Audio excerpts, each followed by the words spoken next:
దిల్షుద్ Nagar bomb పేలుళ్ల కేసులో Telangana high court కీలక తీర్పును వెలువరించింది. 5 నిందితులకు ఉరిశిక్ష ఖరారు చేస్తూ తీర్పు ఇచ్చింది. 2013 ఫిబ్రవరి 21న జరిగిన పేలుళ్లలో 18 మంది మృతి చెందారు, 130 మంది గాయపడ్డారు.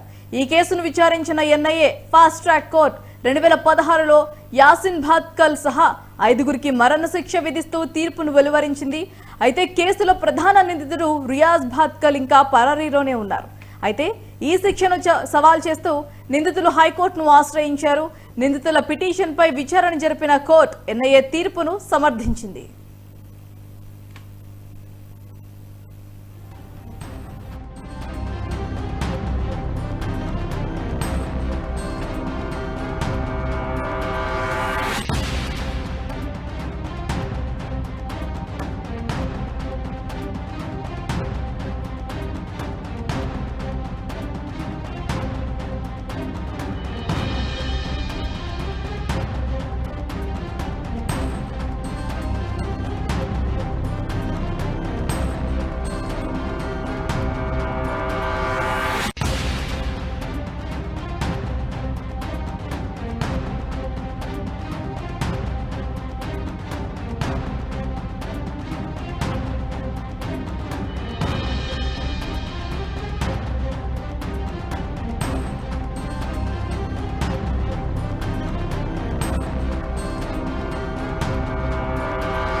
దిల్షుద్ నగర్ పేలుళ్లు సంభవించాయి. ఎన్ఐఏ రంగంలోకి దిగి విచారణ జరిపించింది.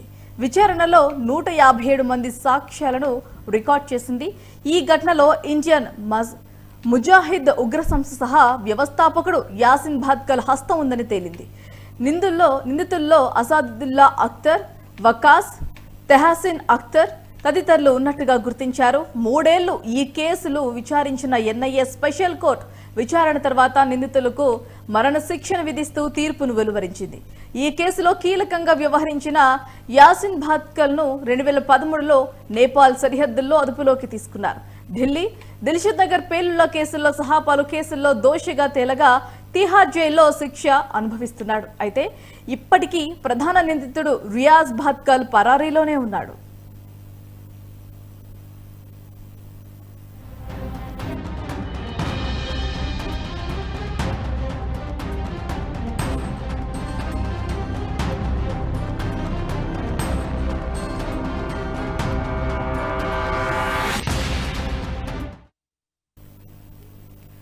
దిల్షుద్ నగర్ బాంబు పేలుళ్ల కేసులో తెలంగాణ హైకోర్టు కీలక తీర్పును వెలువరించింది. 5 నిందితులకు ఉరిశిక్ష ఖరారు చేస్తూ తీర్పును వెలువరించింది.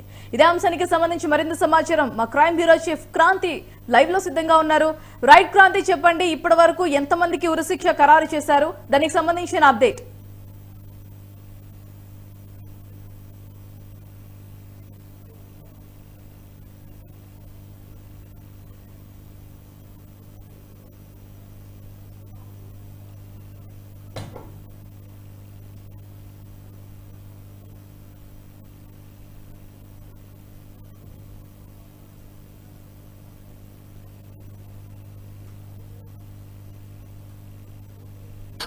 తీవ్రంగా గాయాలు కావడం కావచ్చు, కాళ్ళు విరిగిపోవడం, చేతులు విరిగిపోవడంతో దాదాపుగా ఈ ఘటనలో 18 మంది మరణించారు.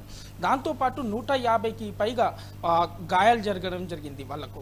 ఎందుకంటే ఇప్పటికీ దానికి బాధితులు కూడా కొంతమంది కళ్ళు పోయి లేదంటే కాళ్ళు పోయి కూడా ఉన్నారు దాంట్లో. అయితే దానిపై వీళ్ళంతా ఆసక్తికరంగా వీళ్లకు ఉరిశిక్ష పడాలని మాత్రం ఈరోజు హైకోర్టు సంచలన తీర్పును మాత్రం వెల్లడించింది జరిగింది.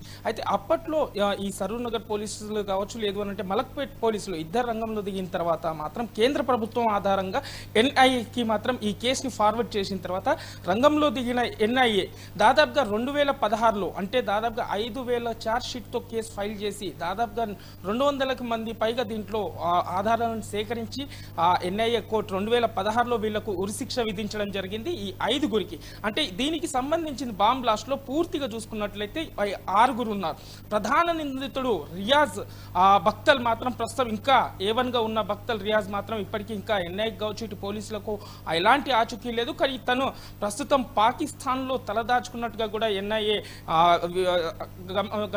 చెప్తుంది. కానీ ప్రస్తుతం తనపై రియాజ్ బక్తల్ పై మాత్రం రెడ్ కార్నర్ కూడా నోటీసులు జారీ చేయడం జరిగింది. అయితే ఇతర 5గురికి వీళ్ళకి ఎన్ఐఏ 2016లో మాత్రం ఉరిశిక్ష విధించిన తర్వాత ఈ నిందితులు హైకోర్టుని ఆశ్రయించారు 2016. దాదాపుగా ఇన్ని సంవత్సరాల తర్వాత మాత్రం ఖచ్చితంగా ఈ తీర్పుని ఈ రోజు చూసుకున్నట్లయితే హైకోర్టులో వీళ్లకు సరైన శిక్ష అంటూ కూడా హైకోర్టులో కూడా సింగిల్ లైన్ లో మాత్రం తీర్పుని వెల్లడించడం జరిగింది. భారతి రైట్ క్రాంతి, ఇక మెయిన్ నిందితుడు ఎవరైతే ఉన్నారో వారు పరేలలో ఉన్నట్టుగా తెలుస్తుంది. మరి అతనికి సంబంధించిన అప్డేట్ ఏంటి? అండ్ అలాగే ఈ కేసు మళ్ళీ సుప్రీంకోర్టుకు వెళ్లే అవకాశాలు ఉన్నాయా? రైట్ భారతి, ప్రస్తుతం A1 రియాజ్ బక్తల్కి మాత్రం రెడ్ కార్నర్లో నోటీసులు కూడా జారీ చేయడం జరిగింది. ప్రస్తుతం తను పాకిస్తాన్లో అయితే తలదాచుకున్నట్టుగా కూడా ఎన్ఐఏ గుర్తించడం జరిగింది. అయితే త్వరలోనే అతన్ని కూడా అదుపులో తీసుకుంటాం.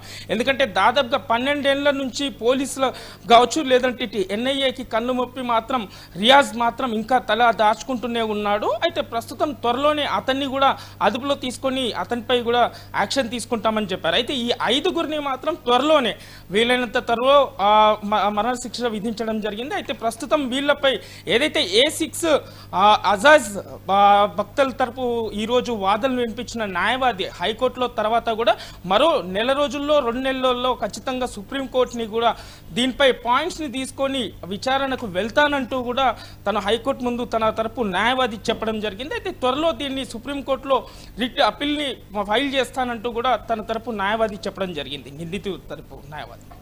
Right, thanks for the update, Kranti.